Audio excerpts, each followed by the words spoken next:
Hello, everybody. We're very excited today to not only introduce our new podcast series with Surfing Yoshimura, but I'm excited to present to you our supply chain director, Marie. Thank you for joining, Marie. Thank you very much for having me, Sebastian, and congratulations to you as you just celebrating your first year with surfing. Thank you so much. It's so serendipitous how a year passes by so quickly, which that leads me to congratulating you. It's been 15 years, and that's exactly why we're starting this series of amazing industry conversations with industry leaders like you. 15 years, not only with supply chain, but at Surfing Yoshimura. How did this come to fruition?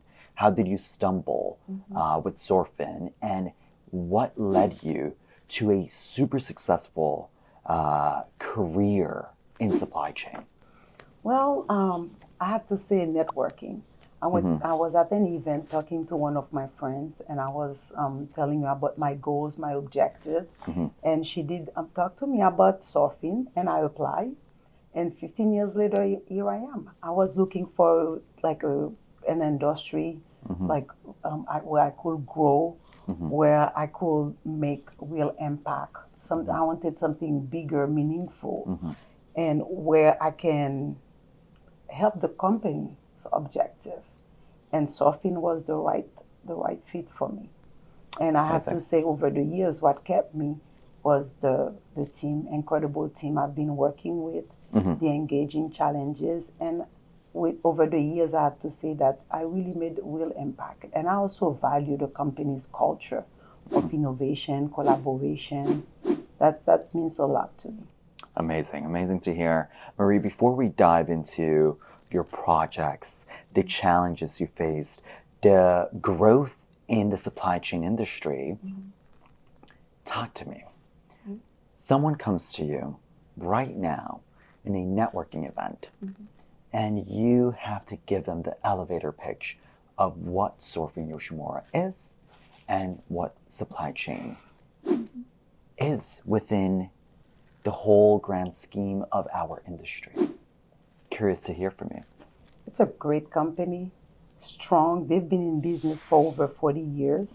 The founder, Paul Fink, and now it's another generation. It's Scott Fink.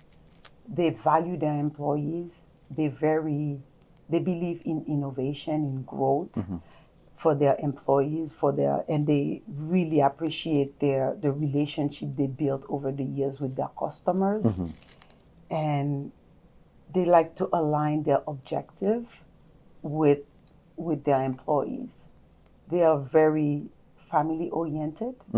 Besides business, they are very family oriented, which once you join the company, you feel like you're part of the family for real. Very true, very true.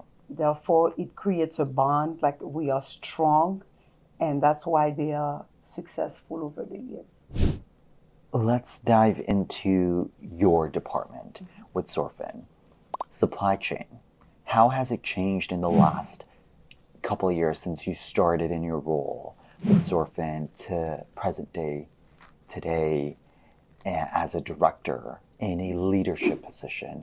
What have been the biggest changes you've noticed in the supply chain industry? Well, when I started back in 2010, Sebastian, supply chain was simpler.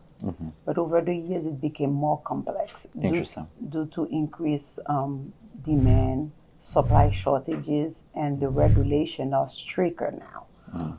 And for my team and I, how we manage is by planning, by being agile with our planning, forecasting, and develop strong relationship with our customers, vendors, and third-party providers, so we can always find innovative solution to improve and meet the demand.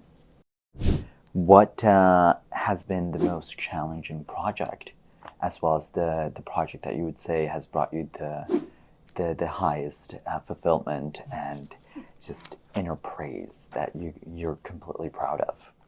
I have quite a few after 15 years, so I can pick two. One of them was we were reorganizing the processes for the company, and it was really about the processes. But it resulted not only in improving the processes, but also in cost reduction, which was very good. It was not only something I was doing with my department, it was cross-departmental. Everybody was involved. Therefore, we, as a team, it really paid off to see that we improve the inefficiencies and then we reduce costs for the company. And also back then, I believe 7, 8 years ago, they were doing a startup for our sister company, Okay. that's why Innovation, and I was chosen as the leader to be part of to lead the project. This was that was a big moment for me in my career. What has been the most fulfilling part of creating a startup vertical company while maintaining your workflow with the legacy side of the business? I know SY Innovations and SY have very similar business models, but they target different territories. What would you say has been the most challenging part of juggling both entities? One thing that before I go on like the different on the challenges, I have to say because we have the same goals and objective, it make it easier for me. I do have a dual role, one with SY Innovation, one with Surfing, but it's very challenges. I have to say it's very hard sometimes because we face different problems. But because we have the same goals as mentioned before, so at the end, I always prevail. Like when I say I, not only I, the team and I will always prevail because once there is clear communication within the team and the goals are aligned, we can go over the challenges.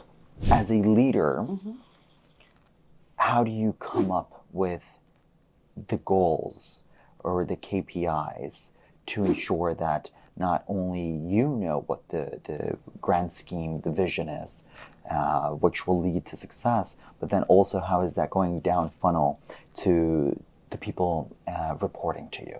That's something I believe, like truly believe, is clear communication, constant communication.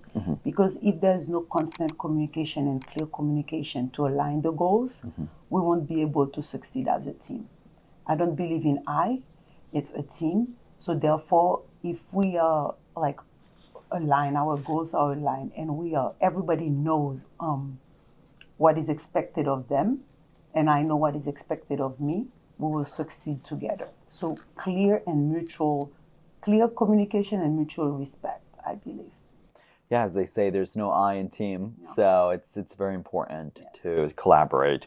And I assume in supply chain, there's so many layers to it. There's a lot of factors and parties and stakeholders and people you have to touch base with and follow up and ensure things are actually getting from point A to point Z, not only in the right timing, but pricing. You have to focus a lot on reaching out to the customers, but also the vendors and ensuring that every single party is content and satisfied and they know what's happening.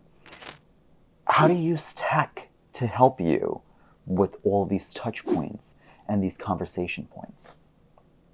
What type of software, tech, or communication channels do you leverage to help you just optimize your workflow?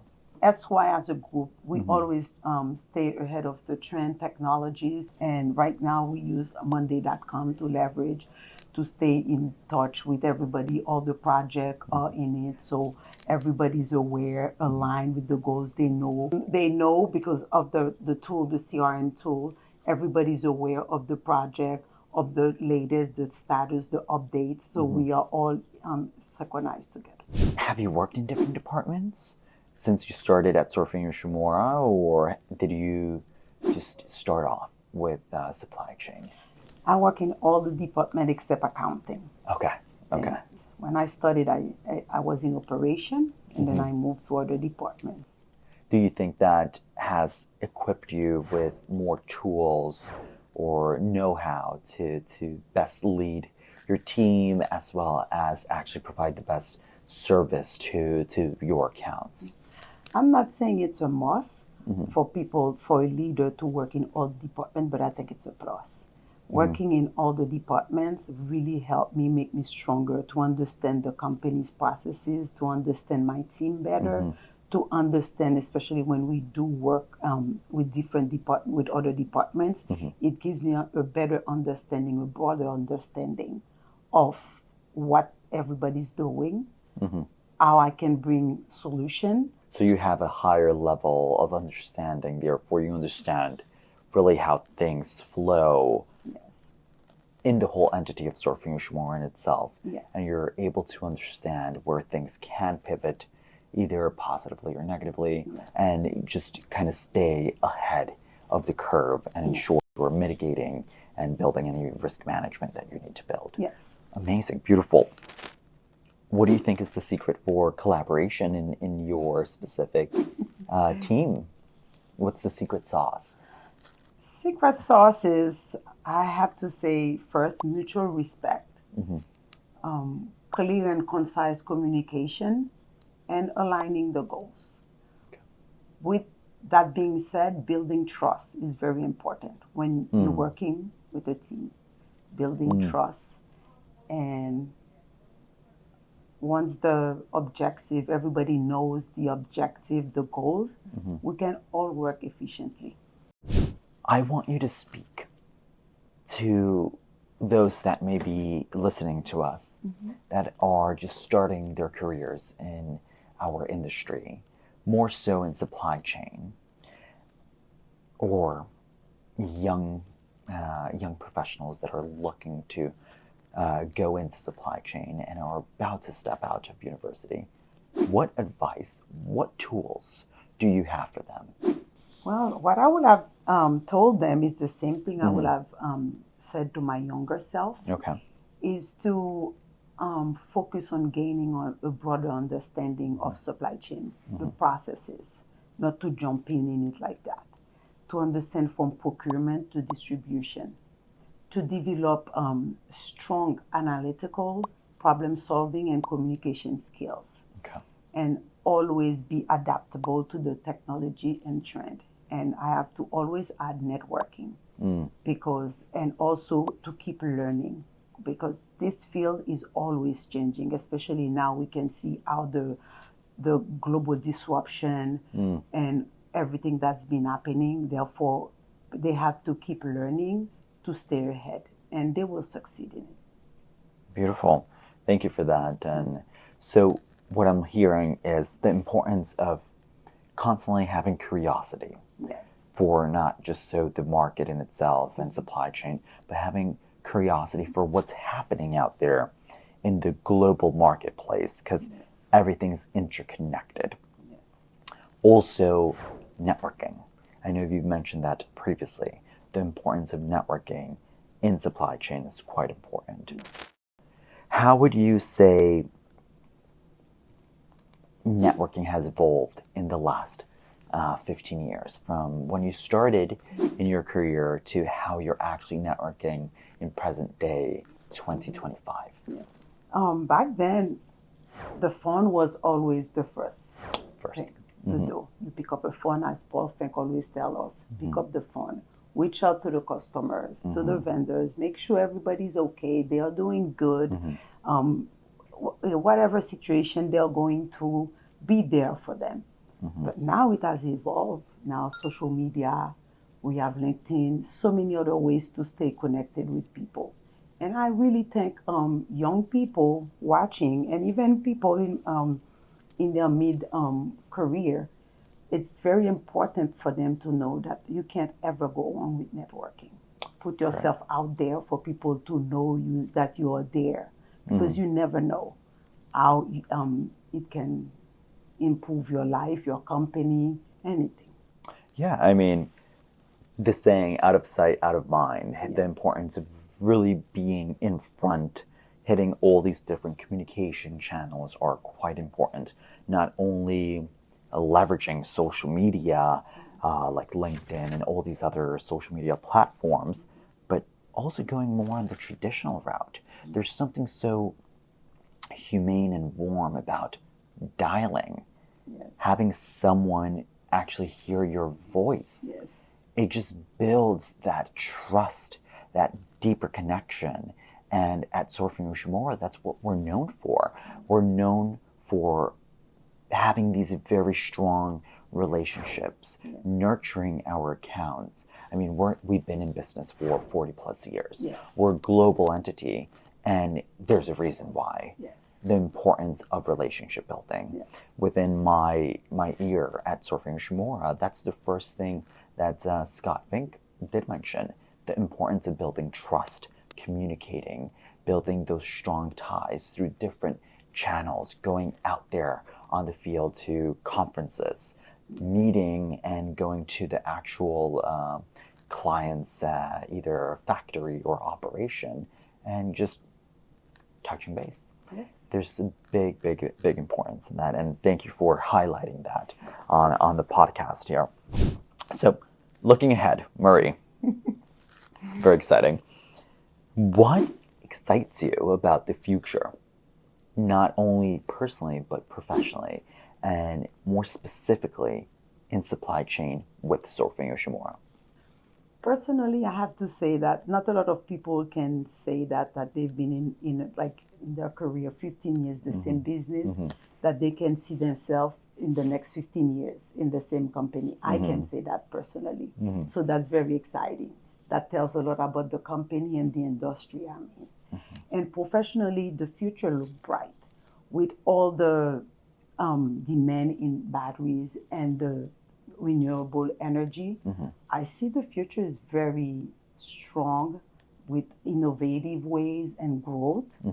Therefore, I really think it's very bright. I'm excited to be part of this industry. It was dynamic then and it's still now. Before we close out, I have two very important questions for you. I would call them the bonus questions. Okay? What is the biggest misconception about supply chain? What do you think is completely far-fetched and out of reach with your industry and what you do? Well, people think it's easy, that supply chain is easy. It's moving goods from point A to point B. And they think it's so simple. But in reality, it's very complex. It involves strategies, a lot of forecasting, risk management, and it really involves a lot of departments and industry to bring goods from point A to point B. So, through tech, through the last couple of years in supply chain, technology has helped, but also has brought different layers to the actual industry in itself too. What would you say are those layers that have added that complexity to supply chain in itself? Is it the fact that there's so much accessibility to information and knowledge or competition? What exactly do you think is driving a little bit more complexity to supply chain? Wow, right now, especially with the global disruption, with increasing demand and supply shortages, a lot of things have changed. That regulatory pressures, like it added like other layers to it. But also, I have to say, with technology, it really helped with the inefficiencies, and it helped people to make better decisions as well. So in everything, there is good and bad. Totally. So I really think the good are better in this case. So let's describe your career journey in just 3 words. What would they be? I will say growth, challenges, and success. Growth, challenges, and success. Yeah. Why those 3 words, Marie? They really describe my journey. You Okay. start in a company, you very excited to start, so you see growth, and then you put yourself in it, your 300%. And then you arrive to a point where you face challenges and you have to make decisions and you have to overcome them. Or you can choose to walk away. So I chose to face the challenges head on. And then once I faced them, that's when I met with success. Beautiful, beautiful. Before we close out, Marie, if you could just look at the camera and give them your life motto. I will say, always be yourself. Listen to your intuition, whether it's personal or professional. You can't ever go wrong. Always put yourself out there, network, keep learning, stay adaptable to technology, and always set goals. Once you reach one goal, you reach for the second one, you put a new one. Always have goals, live by objective, by goals, and you will succeed. Well, you heard it from Marie. Thank you, Marie, for joining us, for giving us all your insight, and just sharing your beautiful journey, your professional journey, and for that amazing last snippet of just insight. Thank you so much, Thank you. Sebastian. Appreciate it.